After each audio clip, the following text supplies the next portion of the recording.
Hey everyone, welcome back to my channel. Today I'm going to be showing you the 10 steps you need to know when building in Bloxburg. Here are some builds I've made recently. So I'm going to teach you how to build with no experience. I have 5 steps for exterior and 5 steps for interior. It's been a while since I've done a building tips video, so let's dive in. So step 1 is all about the exterior base of the house. My first tip, before you even place your first wall down, guys, you're going to want to go into the fences section and grab a plain marking. You're then going to draw an X across the whole plot and then draw a line coming down from the X, and this is your center. Building centered is very important in Bloxburg. I'd also advise you to start building your house quite far back from the road so you have plenty of room for a driveway. Now that we've got the middle marked, we can delete the X. However, we're not done with fences because the next tip is to outline your layout with fences first, rather than doing it with walls straight away. This just allows you more flexibility when changing the layout. Also though, don't start building the layout like this, because who wants a square house? It looks so bad. So a rule of thumb is do not make walls longer than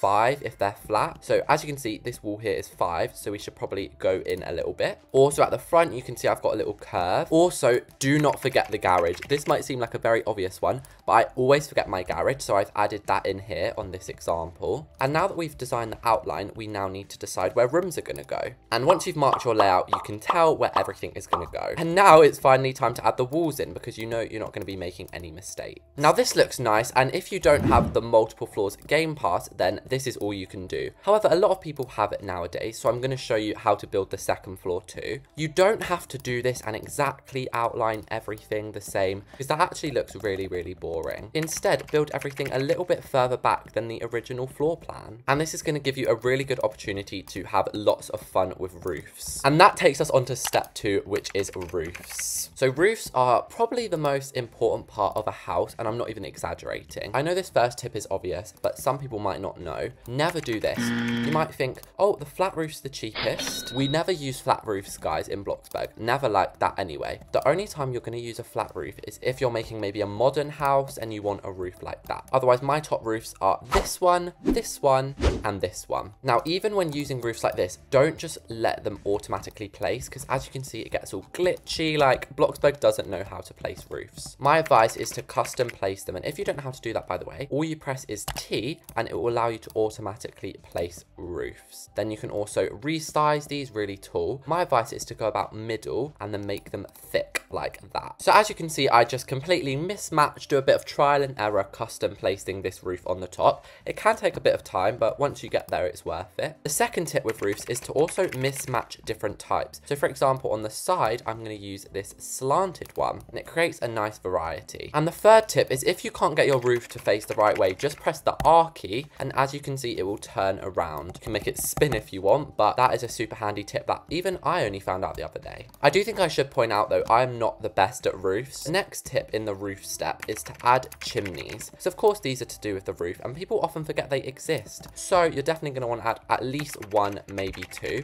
I think I'm just going to add 1 for this example house. And the last tip to do with roofs isn't really to do with roofs, but I thought I'd include it anyway. And that is to make this house go from 0 to about 10, and that is using pillars. So you can easily add pillars like that. However, if you have a tall house like this, then you might want to grab maybe a bigger pillar that's a bit more grand, and then you can resize it. Although I do think that one looks a little bit bigger for this house, but I thought I'd show you anyway. Now the default color of this is quill gray and it's wooden texture, but if you want to, I would either say use concrete or any of these woods, preferably wood grain. And you can add pillars all around the house, but try not to get carried away. You see some people doing this with pillars, and you just don't want too many. Step 3 is all about wall trims and structural items. So there's a section called wall trims, and as you can see, it goes from full wall ones like that all the way up to tiny little thin ones. My personal favorite is the tall crown molding. It works even better if you match it to the color of the pillars, and wall trims can literally go all around a house. They're literally the foundations. However, if you come to a part like this, do not put a wall trim there. And you might be like, why not here? As you can see, this roof is like seamless with the wall, whereas if you put a wall trim, it sort of unconnects it and it looks much worse. So you've just got to use your own judgment. For example, I wouldn't put one there either. And I also mentioned structural items in this step. That is all to do with standard square beams. You can use a standard one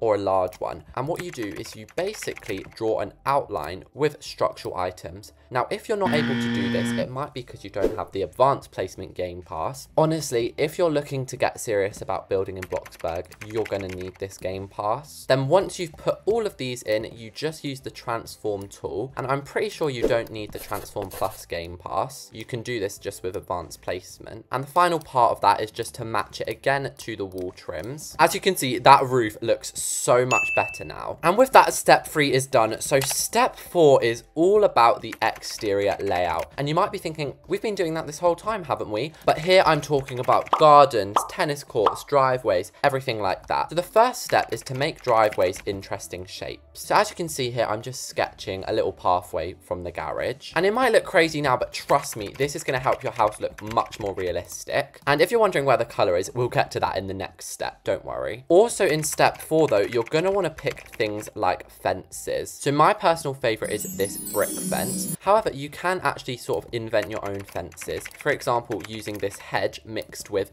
this fence, which for some reason is not loading, but you guys get the picture. So yes, just very briefly design how big you basically want your front garden to be. And of course, don't forget a front gate as well. Other things you might include in your front garden are things like ponds, which you can then surround with fences. And when doing grass, there's 2 ways to do it. You can either do custom pinstriped grass like this. As you can see, it's one color, then another. Or if I demonstrate over here, they recently added a mowed grass texture. So you can have it like this instead. And then of course, you can't forget to make your driveway link up to the house as well. And the last part of step 4 is plants. I always like to outline little parts of my house. Then I go in and I grab something like a rose bush, and then I put these all around the front. And you can do this with everything. I highly, highly recommend using plants in your build. My favorite tree is the cherry blossom tree. And then if you color this to be something green, as you can see, it looks really realistic. Other things you can add in the front garden are swing sets, a picnic area. Here are some ideas on screen of the sort of things you can add out here anyway. Now it's time for step 5, decorating the exterior. So we've gotten this far in the tutorial and we still haven't touched the actual house. And that's because I actually do my house in quite a precise way. So I will always pick the color first. I want some bricks on this house, and the best colors are linen, hurricane gray, fossil, or dark stone gray. And then with the color wheel, we can actually make this like all custom. Don't worry if you don't have the color wheels though, because that's not a necessary part. But if you do, then you can actually make each part of the house like a slightly different shade. Next, you're going to want to color the roof, and something so many of my new friends do when they join is they search up roof and they're like, oh, these are the only tiles for the roof. No guys, if you search up things like brick, you can have this for the roof. Personally, I like the cartoony look of this brick. Another very easy thing you can do is add a porchway. Lots of you guys ask me how to do this. You get a basic cube like this. You then resize it to be the same size as the wall. And there you have a mini porchway. However, I personally don't like them, so I'm not going to add that on this house today. The final part of step 5 for the exterior is windows and doors. I always start off with picking a door. And in this house, I personally am feeling like these double doors would look super nice. Now it's time for windows, so I have a couple of things to say about this. Never just start doing this, guys. So many people who are new to the game just place windows everywhere, and it looks awful. Always be under generous with your windows. If you're feeling a little bit more confident though, you can use different windows and you can resize them. So for example, down here, I want this to be a massive window display. And as you can see, how much nicer does that look than those random scattered windows up there? And garage doors, it's really important to get them to match. So these are traditional French doors. So I'm going to use a traditional garage door. And then to finish off your exterior, you can just add more gardening. For example, bushes around the side of the fence. And how much better does this look than it did 5 seconds ago? Now, all you've got to do is copy this around the whole side of the house. I'm obviously not going to do it because this is just a tutorial. But if you do what I just did on the front everywhere, your house is going to look incredible. Now, though, it's time for the interior steps. So step 1 is to lay down the base, which we've already partly done. A very important point to note here is where you're going to put the stairs. So all I did was extended this by 2 blocks, and now we have a lovely stair area.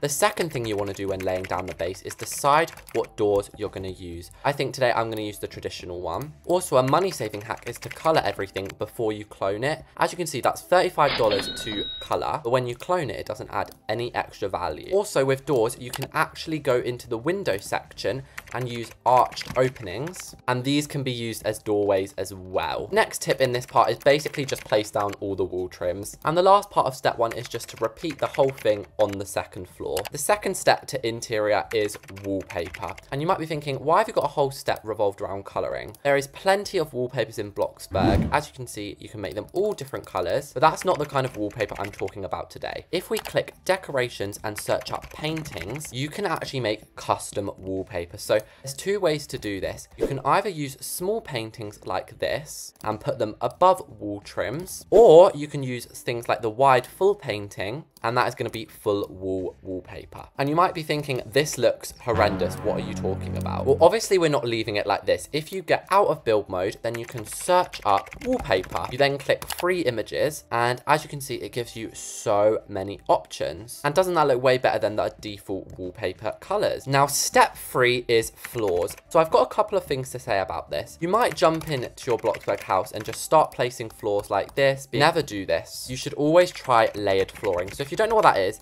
it's basically picking a flooring like this and then layering it on top of each other. And as you can see, it basically makes the wood look much more realistic. And if you want to, then you can even change the texture of some of these, and it gives an even cooler flooring. And also, don't be boring with floors. You can do interesting patterns. For example, in the entrance, you could do some checkers. How much better does that look than just a basic floor? Another thing with flooring is on the second floor, you don't always have to make the floor cover everywhere. You can leave a gap like this, for example, and then you can use fences to board this area off, and then you have like a little balcony. But we've now made our way all the way to step 4, which is decorating the inside of the house. Now, obviously, I'm not going to decorate every room in this house because that'd be a waste considering this is a tutorial video. However, I'm going to show you some tips and tricks if you're stuck on decorating. For example's sake, let's say this is a living room. You're stuck what to put in here. A really good way to fill up space is to use bookcases. If you go into decorations, as you can see, they have books which you can put in here. You can put plants on here too, and you can also use plants just in the house in general. If you ever don't know what to put on just a random wall space, go into storage and search up dresser and use this as a storage unit. So you can put fruit on here, you can put table lights on here, and you can even put a mirror behind it. But for step 4, that was just a couple of good interior building tips. The last step though is lighting, and this is arguably the most important stage because lighting can change a whole room. With yellow light, this room looks disgusting. With blue light, this room looks vibey. With red light, this room looks creepy. You guys get the picture. The top colors for lighting, without a doubt, is hurricane grey, linen, or white. But with that final step done, I hope you guys found this video useful. If you did, make sure to leave a like and subscribe on the channel. And please let me know, do you want me to do more building tutorials and videos like this? Let me know. In the meantime, thank you all so much for watching this, and I'll catch you all later.